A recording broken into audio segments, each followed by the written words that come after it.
Halo, apa kabar kalian semua? Semoga kabar baik ya. Baik, pada kesempatan yang berbahagia ini saya akan memberikan materi kebersihan tangan. Kebersihan tangan adalah salah satu upaya untuk mencegah terjadinya infeksi nosokomial. Nah, apa sih yang melatar belakangin kebersihan tangan? Seperti kita ketahui, tangan merupakan media transmisi kuman patogen tersering di rumah sakit, kemudian penularan penyakit dari pasien ke pasien melalui tangan petugas. Nah, ini adalah tokoh-tokoh yang berperan dalam kebersihan tangan. Hand hygiene atau kebersihan tangan adalah suatu tindakan membersihkan tangan dengan tepat dan benar yang dilakukan dengan dua teknik, yaitu teknik hand scrub dan hand wash. Kalau hand scrub berarti menggunakan cairan berbasis alkohol, di mana tindakan ini dilakukan bila tangan tidak tampak kotor. Kemudian hand wash itu adalah mencuci tangan dengan sabun dan air mengalir. Ini dilakukan apabila tangan tampak kotor atau terasa kotor, terkontaminasi dengan darah maupun cairan tubuh, dan bila berpotensi membentuk spora kuman. Kemudian apa sih tujuan dari hand hygiene? Tujuannya adalah untuk memutuskan transmisi mikroorganisme melalui tangan. Kemudian yang kedua, untuk mencegah kolonisasi patogen pada pasien termasuk multiresisten. Nah, kemudian penebaran patogen ke area perawatan, infeksi yang disebabkan oleh kuman endogen, dan kolonisasi dan infeksi pada petugas kesehatan. Ini gambarnya. Ini teknik hand wash, kemudian ini hand scrub. Nah,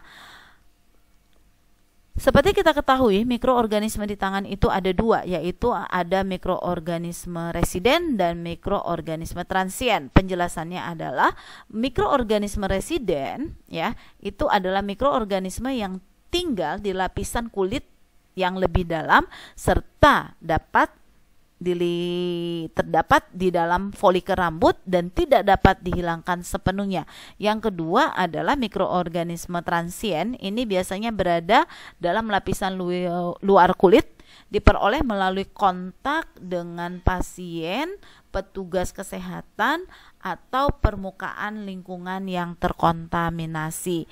Nah, transmisi kuman, transmisi kuman, ini proses transmisi kuman. Seperti kita ketahui, tangan itu merupakan sumber transmisi kuman patogen. Nah, kemudian transmisi kuman patogen dari pasien ke pasien lain dapat terjadi melalui 5 tahap, ya. Nah, jadi mikroba terdapat di kulit pasien dan di lingkungan pasien. Ini di kulit pasien dan lingkungan pasien. Lingkungan pasien itu bisa berupa peralatan-peralatan yang digunakan oleh pasien, di mana pasien terbaring di tempat tidur mempunyai kolonisasi bakteri Koki gram positif di mana aja, di hidung, di perineal, ingual, aksila, dan lengan atas. Kemudian permukaan pasien, permukaan lingkungan dekat dengan pasien atau terkontaminasi oleh bakteri Koki gram negatif. Nih dia, ya. Koki gram negatif nih, ya, di lingkungan pasien. Nah, kemudian 5 tahap dari transmisi kuman tersebut. Tahap pertama itu bisa dilihat seperti ini, ya. Tahap pertama, transfer mikroorganisme dari pasien ke petugas kesehatan. Ini dari pasien ke petugas kesehatan ini dapat terjadi kontak antara tenaga kesehatan dan pasien yang menyebabkan transmisi silang bakteri Koki gram positif dari flora pasien yang berpindah ke tangan petugas. Kemudian untuk tahap yang kedua, tahap yang kedua itu mikroba bertahan dan memperbanyak di tangan petugas. Nih, biasanya ini terjadi setelah kontak dengan pasien dan lingkungan yang terkontaminasi mikroba dapat bertahan di tangan selama beberapa waktu, biasanya 2-60 menit. Kemudian bila tidak melakukan hand hygiene, perawatan yang lama dapat meningkatkan derajat kontaminasi. Nih ya, tangan petugas ya. Oke. Yang ketiga, tahap ketiga itu adalah petugas melakukan cuci tangan, tetapi cuci tangan yang tidak benar. Nah, cuci tangan yang tidak benar dapat menyebabkan tangan tetap terkontaminasi Pada kasus ini, bakteri Gram positif kegagalan dalam melakukan hand hygiene menyebabkan transmisi silang bakteri antar pasien. Kemudian, yang keempat adalah kegagalan hand hygiene menyebabkan transmisi silang antar pasien. Nih, pasien A dan B ini petugasnya, ya. Dia tidak melakukan hand hygiene. Kemudian bakteri dari pasien A pindah ke pasien B pada saat petugas akan melakukan tindakan. Nah, kemudian transmisi tangan tahap 5 itu kontak langsung dengan pasien dan peralatan yang dipakai pasien dapat menyebabkan transmisi silang. Nah, kemudian apa sih indikasi untuk melakukan kebersihan tangan atau yang dikenal dengan the 5 moments for hand hygiene? Ini dia. Sebelum kontak dengan pasien, sebelum melakukan tindakan aseptik, setelah kontak dengan pasien, kemudian setelah terkena cairan tubuh, kemudian selanjutnya adalah setelah kontak dengan lingkungan pasien.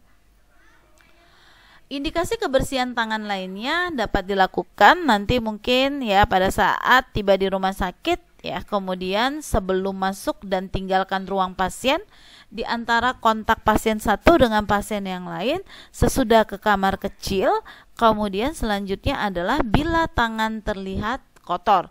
Kemudian indikasi kebersihan tangan lainnya sebelum meninggalkan rumah sakit, segera setelah melepaskan sarung tangan, segera setelah keluar dari toilet atau membersihkan sekresi hidung, sebelum dan setelah menyiapkan dan mengkonsumsi makanan. Nah, ini dia ya tadi ya, the moment for hand hygiene. Nih saya yakin ya ini harus dipahamin. Kemudian ini dia 6 langkah cuci tangan ya. 6 langkah cuci tangan. Nanti kita akan mempraktekkan ya di video selanjutnya. Gosok kedua telapak tangan seperti ini. Kemudian selanjutnya gosok punggung dan sela-sela jari tangan kiri dan tangan kanan. Kemudian yang ketiga, gosok telapak tangan dan sela-sela jari. Kemudian yang keempat, jari-jari sisi dalam dari kedua tangan saling mengunci. Kemudian yang kelima, gosok ibu jari berputar dalam genggaman tangan kanan dan lakukan sebaliknya. Kemudian yang keenam, gosokkan dengan memutar ujung jari tangan kanan di telapak tangan kiri dan sebaliknya. Nah, oke. Nah, setelah kita melakukan cuci tangan, kita harus melakukan pengeringan tangan ya. Melakukan pengeringan tangan bisa menggunakan handuk pribadi atau menggunakan tisu ya. Nah, handuk pribadi ya, ingat ya, jangan dipakai secara berlebihan. Nah, kemudian secara bersama-sama maksudnya. Nah, kemudian di sini dia ya gerakan cuci tangan, nih banyak sekali kuman di tangan. Kemudian ini di area perawatan ya, dia melakukan dengan teknik hand scrub. Nih dokter juga ya, nih kuman dia habis kontak dengan pasien, mungkin setelah kontak akan melakukan kebersihan tangan.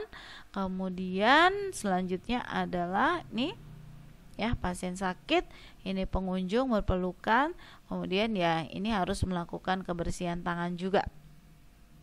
Rangkumannya adalah hand hygiene merupakan suatu proses yang penting dalam mencegah HIV. Wajib dilakukan oleh setiap petugas di rumah sakit. Hand hygiene dapat dilakukan dengan mencuci tangan di air mengalir jika tangan terlihat kotor dan menggosok tangan dengan cairan berbahan dasar alkohol jika tangan tidak tampak kotor. Kemudian selanjutnya, untuk mengetahui derajat kepatuhan petugas kesehatan terhadap hand hygiene harus dilakukan audit. Kemudian untuk meningkatkan kepatuhan hand hygiene diperlukan fasilitas, edukasi, dan pemantauan secara terus-menerus serta hasil audit kepatuhan di feedback ke semua unit kerja yang ada di rumah sakit. Baik, cukup sekian materi kebersihan tangan. Sampai ketemu di video selanjutnya. Terima kasih.